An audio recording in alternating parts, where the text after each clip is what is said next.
Hello student, मैं अमरीश श्रीवास्तव आपके अपने YouTube channel Amrish Srivastava classes में आपका मैं स्वागत करता हूं। आज हम लोग क्लास 12 का आज हम लोग टॉपिक स्टार्ट करने वाले हैं डिफरेंशिएशन, अवकलन। ये जो टॉपिक है जिसको बोलते हैं पूरा कैलकुलस पूरा उठा के जो हम लोग बुक पढ़ते हैं वो इसलिए इम्पोर्टेंट होता है क्योंकि आपके एग्जाम में हाईएस्ट स्कोर दिलाने का काम आपका कौन सा करता है, कैलकुलस करता है। सेकंड पेपर जो डिफरेंशिएशन सबसे पहले हम लोग पढ़ेंगे, अवकलन पढ़ेंगे, ये आपके एग्जाम के लिए वेरी हेल्पफुल होने वाला है। इसमें मोस्ट इम्पॉर्टेंट बात ये है कि हम लोग क्या करेंगे, पहले तो फर्स्ट ऑफ ऑल सारे फार्मूले पढ़ेंगे, फार्मूले बेस्ड पे क्वेश्चन सॉल्व करेंगे। उसके बाद से एडवांस लेवल जैसे कि आईआईटी जेई के जो लेवल है उसको भी हम लोग उसका जो है प्रॉब्लम हम लोग सॉल्व करने वाले हैं। तो आइए वीडियो को शुरू करते हैं। तो वीडियो को शुरू करने से पहले वीडियो को लाइक कर दीजिएगा, वीडियो को शेयर कर दीजिएगा। अगर चैनल पे आप लोग नए होंगे तो चैनल को सब्सक्राइब करना ना भूलिएगा। तो देखिए आज हम लोग जो है ये डिफरेंशिएशन अवकलन का फर्स्ट लेक्चर है मेरा। तो जो इंपॉर्टेंट फॉर्मूले हैं यहाँ पे आप लोग देख रहे हैं। अगर कोई फंक्शन x में हो और उसको डिफरेंशिएट करना हो किसके रिस्पेक्ट में, विथ रिस्पेक्ट टू x या z या y, तो आप लोग सबसे पहले साइन समझेंगे कि जो डिफरेंशिएशन का जो साइन होता है वो d/dx, जिसको बोलते हैं डेरिवेट। क्या बोलते हैं? डेरिवेट, जिसका मतलब होता है शॉर्ट फॉर्म डिफरेंशिएशन। तो जो डेरिवेट करते हैं तो d फॉर डेरिवेट, तो d/dx। अगर जिसके रिस्पेक्ट में आपको ये डिफरेंशिएशन करना है तो वहां पे लिखेंगे डिनोमिनेटर में जैसा कि dx। तो d क्यों लगा?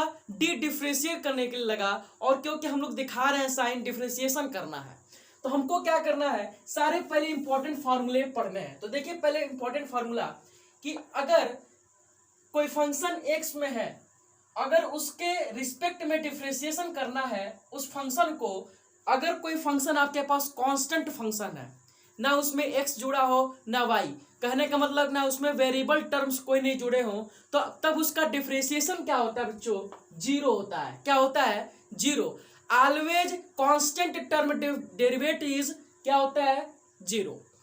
तो जितने भी कांस्टेंट टर्म के आप लोग डेरिवेट करेंगे जो कि वेरिएबल टर्म नहीं जुड़ा हो तो उसका डेरिवेशन क्या होगा? जीरो होगा। सेकंड नंबर में क्या बोल रहा है कि अगर किसी वेरिएबल का पावर क्या हो, कोई भी हो, जैसे एक वेरिएबल का पावर 4 दे दिया जाए, उसको बोला जाए कि आप लोग डिफरेंशिएट करिए विथ रिस्पेक्ट टू x। यहाँ पे बच्चों दे भी सकता है z। तो क्या करेंगे आप लोग, उस जो हमारे पास जो पावर है उस पावर को सबसे पहले आगे लिख देंगे, उसके बाद से उसमें से क्या करेंगे, उस पावर में से 1 माइनस कर देंगे, जैसे कि आप लोगों को दिखाई दे रहा है फार्मूला। फिर सेकेंड फार्मूला, आगे फार्मूला चलते हैं कि a का पावर है x, कहने मतलब कि a क्या है? एक कांस्टेंट टर्म है और उसका पावर क्या है? वेरिएबल। कांस्टेंट टर्म का पावर अगर वेरिएबल हो तब उसको डिफरेंशिएट करेंगे तो क्या होगा? a का पावर x, मतलब कि वेरिएबल का जो कांस्टेंट का जो पावर वेरिएबल है उसको उसी तरह लिख देंगे। उसके बाद से log a, उसी तरह हम लोग क्या कर देंगे, log केवल जोड़ के उसके बाद से हम लोग जो कांस्टेंट टर्म है उसको लिख देते हैं। आगे क्या है डिफरेंशिएशन, अगर e का power, any powers of e, अगर e का पावर कुछ भी हो, e का पावर आपके पास e का पावर 4, e का पावर 5, e का पावर 6, तो आपका डिफरेंशिएशन क्या होता है? वही पावर ही हो जाता है, जैसे कि e का पावर x का डिफरेंशिएशन e का पावर x ही होता है। आगे जो हम लोग का फॉर्मूला है कि अगर log के फॉर्म में कोई टर्म दे दिया जैसे log y, अगर उसको डिफरेंशिएट करना है तो क्या होगा? फिर पुनः वही डिफरेंशिएट हो जाएगा। फिर आगे आते हैं ट्रिग्नोमेट्रिकल रेशियो में पढ़ते हैं हम लोग। तो ट्रिग्नोमेट्रिकल रेशियो में क्या है? साइन का डिफरेंशिएशन कॉस, कॉस का डिफरेंशिएशन माइनस साइन एक्स। इतना याद रखिएगा, इसके टर्म का क्या होता है? उल्टा होता है। जैसे साइन का कॉस, कॉस का माइनस साइन। बच्चों समझ में आया? फिर सेक एक्स का जो क्या होता है डिफरेंशिएशन, क्या होता है? Sec x tan x. क्या होता है बच्चों? Sec x tan x. केवल डिफरेंशिएशन में एक क्या जुड़ जाएगा सेक एक्स टेन एक्स। फिर टेन एक्स का डिफरेंशिएशन बच्चों क्या होता है? Sec square x. उसी तरह कॉसेक एक्स का डिफरेंशिएशन क्या होता है? कॉसेक एक्स कॉट एक्स, किसके साथ? माइनस टर्म के साथ। फिर उसी तरह कि कॉट एक्स का डिफरेंशिएशन बच्चों क्या होता है? Minus cosec square x. अब हम लोग चलते हैं इसके कुछ बेस्ट क्वेश्चन पे। देखिए क्वेश्चन पूछा है कि x का पावर 7। अब देखिए बच्चों, कि ये पावर x का पावर 7, ये जो आप लोग को फॉर्मूला अभी बताया गया था वो फॉर्मूला क्या है बच्चों कि जो x का पावर n के अगर फॉर्म में है, x के कोई भी फॉर्म में हो या वेरिएबल के जो हमारे पास जो पावर होता है किसी फॉर्म में होता है, तो हम लोग क्या करते हैं उस पावर को सबसे पहले लिखते हैं, उसके बाद से वेरिएबल टर्म, उसके बाद से उस पावर में से क्या करते हैं -1 मतलब कि एक क्या करते हैं निकाल देते हैं। जैसा कि आप लोग को दिखाई दे रहा है x का पावर 7, तो x का power n, where n is a number, any number, तो हमारे पास क्या होगा अगर इसको सॉल्यूशन करेंगे तो 7 आगे आ जाएगा हमारे पास, जो टर्म होगा जो पावर होगा वो क्या होगा आगे टर्म आ जाएगा, फिर 7 - 1, तो 7 - 1 बच्चों क्या हो जाएगा हमारे पास, ये हो जाएगा x का पावर 6। तो जी है, डेट इज योर आंसर। ये आपके पास क्या हुआ, ये आपके पास आंसर हुआ। अगर कोई टर्म बोले कि हमारे पास एक टर्म को डिफरेंशिएट करना है, अगर वो किसके रिस्पेक्ट में करना हो, u के रिस्पेक्ट में करना हो, तो बच्चों देखो ध्यान से, ये फॉर्मूला इंपॉर्टेंट है ये भी। तो जो हमारे पास k कांस्टेंट होता है, k कांस्टेंट को लिख देते हैं, और किसके रिस्पेक्ट में मान लो बच्चों करना हो, तो ये मान लो कि आपको u का ही हम लोग को टर्म देना है, तो u का टर्म अगर देना है तो du अपन क्या हो जाएगा dx।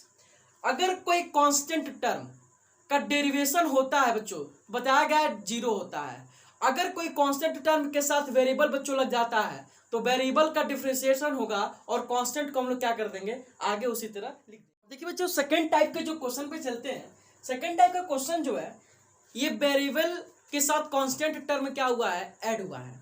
तो जैसा कि देख रहे हैं आप लोग, एक कांस्टेंट टर्म दूसरा वेरिएबल टर्म, एक कांस्टेंट टर्म दूसरा वेरिएबल टर्म और तीसरा भी कांस्टेंट टर्म। तो देखिए यहाँ पे हम लोग लिख सकते हैं, डिनोट कर सकते हैं where a b c, where a b and c is constant, is constant. तो देखिए बच्चों जब हम लोग डिफरेंशिएशन करते हैं तो क्या लगा देते हैं d/dx, और उस टर्म को क्या करेंगे जो क्वेश्चन है उस टर्म को उसी तरह हम लोग लिख देंगे। फिर अब बात करते हैं कि जब कांस्टेंट टर्म के साथ वेरिएबल टर्म ऐड हो तो क्या करेंगे हम लोग। तो कांस्टेंट टर्म को सबसे पहले पकड़ के आगे कर लेंगे, और वेरिएबल जो बदलने वाला है उस टर्म को किसके रिस्पेक्ट में करना है बच्चों, विथ रिस्पेक्ट टू x। तो देखिए बच्चों यहाँ पे z भी हो सकता है, तो z होगा तो यहाँ पे आप लोग डिफरेंशिएशन में क्या दिखाएंगे बच्चों z दिखाएंगे। तो यहाँ पे अगर z है तो z लिखा, सब में z लिखा होगा कांस्टेंट टर्म के साथ, लेकिन हम लोग का क्या होता है अधिकतर टर्म किस में होता है, हम लोग का अधिकतर से अधिकतर जो टर्म है वो x में टर्म में होता है। अब आइए ये क्या हो जाएगा बच्चों, ये कांस्टेंट टर्म को आगे और डिफरेंशिएशन का साइन और इनटू वेरिएबल टर्म को उसके बाद, फिर कांस्टेंट टर्म को उसी तरह, फिर उसके बाद से डिफरेंशिएशन का साइन और वेरिएबल का, फिर उसके बाद से साइन, फिर उसके बाद से हमारे पास जितना भी होगा सब में प्लस है तो उसको क्या करते जाएंगे डिवाइड करते जाएंगे, डिफरेंशियल टर्म को जोड़ते जाएंगे। फिर उसके बाद से ये देखिए x का पावर n क्या करेंगे, पावर का आगे पावर, फिर पावर में से 1 माइनस, तो 2 - 1 = 1, फिर plus b into differentiation of x। तो बच्चों डिफरेंशिएशन ऑफ x क्या होता है बच्चों d/dx इंटू x का डिफरेंशिएशन क्या होता है बच्चों 1 होता है, क्या होता है 1 होता है। तो इसका बच्चों क्या हो जाएगा 1, प्लस बच्चों अभी बताया गया था कि जो कांस्टेंट टर्म का डिफरेंशिएशन होता है डेरिवेट होता है वो क्या होता है 0, क्या होता है 0। तो this is implies that my final answer is कि 2ax + b + 0, या 0 नहीं लिख सकते हम लोग, यही आपका क्या हो बच्चों आंसर हुआ। अगर वीडियो पसंद आता है बच्चों तो वीडियो को लाइक करते रहिए, वीडियो को शेयर करते रहिए। तो देखिए आज हम लोग सीखे कि अगर कोई वेरिएबल के साथ कोई कांस्टेंट टर्म ऐड हो तो कैसे करते हैं, कांस्टेंट टर्म को सबसे पहले, उसके बाद से वेरिएबल टर्म का डिफरेंशिएट डेरिवेट, फिर उसके बाद से हम लोग इंपॉर्टेंट फार्मूले पढ़े, और इंपॉर्टेंट फार्मूले जो होगा सेकेंड लेक्चर में भी कुछ इंपॉर्टेंट बेस्ट फार्मूले बताए जाएंगे। अगर वीडियो पसंद आता है तो वीडियो को लाइक कर दीजिएगा, वीडियो को शेयर कर दीजिए।